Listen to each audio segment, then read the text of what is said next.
learners, so this is the final video for our case TechMed versus Mexico, and in this video we will discuss about the claim with regard to fair and equitable treatment. So Article 4.1 of Spain-Mexico BIT spoke about fair and equitable treatment, and the tribunal for the first, it determined the scope of fair and equitable treatment clause before proceeding to apply the same on the facts of the case. Firstly, after interpreting Article 4.1, the tribunal stated that this provision contains that the state should act in a consistent manner, free from ambiguity, and it should be transparent in all its dealings with the investor, and it should also make all the laws, regulation, rules available to the investor that affects the investment. So this is where it was laid down. The tribunal looked at the preamble of the BIT to arrive at this conclusion as to what is meant by fair and equitable treatment under the BIT. It also said that this has to be given weightage only then the provision will be fruitful. It will be practical. This is what was mentioned by the TechMed tribunal. After drawing the boundaries for the scope of FET clause, then it looked at the facts of the case. It agreed that all the stakeholders have agreed for relocation commitments, including CITRAR and other Mexican agencies and Mexican officials involved in the relocation aspect. All of them had come to this understanding. CITRAR would eventually relocate, but CITRAR would continue to operate the Las Vibros landfill until the relocation happens.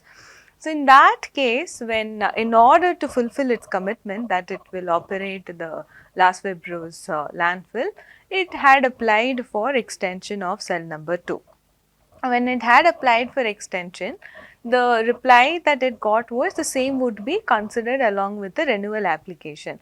But that reply it got only after 3 months it had made the request. By then it had also submitted for the renewal of the resolution as well. This particular fact to the tribunal felt that that no opportunity was given to CITRAR to undertake remedial measures. At no point in time, CITRAR was not informed that there was some sort of a breaches, that these are the remedial measures that should be undertaken by INA. It merely got a reply that the expansion request would be considered along with the renewal request. So that tribunal, took note of the fact that no opportunity for conducting remedial activities was given to CITRAR. Especially so, the tribunal felt that when there were so many stakeholders involved, the rejection of renewal application should not have only come from INE, since there were other Mexican agency and all of them have involved in the relocation aspect of the project. And then the tribunal said that there was one condition of the permit, condition 1.12, which clearly stated that if the landfill activities are harmful to public health, then that was one of the reasons through which you could revoke the permit as well. That condition was also not invoked by INE. So when it kept on saying that before the ISTS that it was the landfill activities were harmful to the environment and public health, either of these could be invoked. Condition 1.2 could be invoked, or the TechMed tribunal stated that it was only reasonable and equitable that CITRAR was informed about the what do you say, that the things on its part that it was supposed to do, right, the remedial measures and all of that, infractions, you can call them as infractions on the part of CITRAR. So that was not communicated, and moreover, since CITRAR also had undertaken the relocation commitment, that was also very evident that it was ready to relocate as well. So given the fact that neither of the permit conditions was that relate to public health was not invoked, and also the tribunal also noted the fact, if CITRAR had operated under the original permit, if you remember there were two permits, right, the original permit where the change of name had happened, then the grounds that it had mentioned in the resolution would not be sufficient to revoke the permit. So that is also one thing that the tribunal looked at. If Citra had operated under the permit, then these grounds would be insufficient. So looking at all these factors, the tribunal had concluded that there is violation of Article 4.1 of Spain-Mexico BIT, because Citra was not treated fairly and equitably. And also the tribunal looked at one more thing.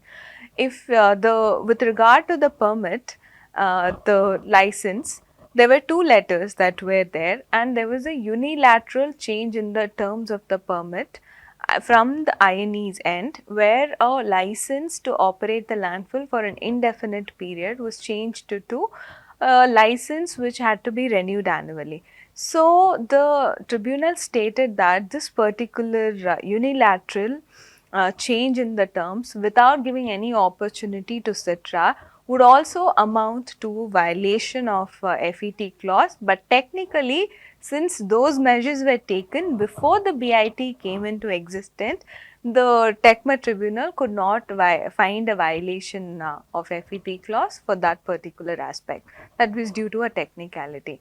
Anyway, so the resolution rejecting the renewal was held to be violative of expropriation provision as well as fair and equitable provision, and there were other provisions that the claimant had stated that was also violated, but the tribunal stated that since they have already found a violation and there were not enough evidence to hear the other claims as well, it proceeded to award the compensation. The amount, a particular amount was awarded as compensation with compound interest and all of that to the claimant, and Mexico was supposed to pay compensation to the claimant for the expropriatory acts and for violating fair and equitable treatment.